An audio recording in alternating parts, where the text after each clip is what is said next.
আল্লাহু আল্লাহু তুমি জানলে জানলে জানালো।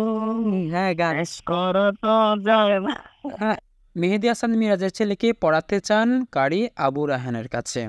সাম্প্রতিক সময়ে কারি আবু রায়হান অফিসিয়াল ইউটিউব চ্যানেলে একটা ভিডিওতে দেখা যায় মেহেদী হাসান মিরাজ কারি আবু রায়হানের কাছে একটা ভিডিও কল দেন এবং সেই ভিডিও কলেতে দেখানোর চেষ্টা করেছিলেন ওয়েস্ট ইন্ডিজে আল্লাহর অপরূপ সৌন্দর্য সেই সৃষ্টি। আপনাদের একটা জিনিস দেখায়, দাঁড়ান, আসেন একসাথে, আসেন যখন খুব ভালো লাগতেছে মাশাআল্লাহ। দাঁড়ান একটা জিনিস দেখাচ্ছি, দেখেন। আল্লাহু আকবার, আল্লাহর সৃষ্টি, আল্লাহু আকবার, মাশাআল্লাহ। শুধু একা নিঃশেষ নয়, আবু রায়হান মেহেদী হাসান মিরাজকে অনুরোধ করেছিলেন আল্লাহু আল্লাহু গজলটি শোনানোর জন্য।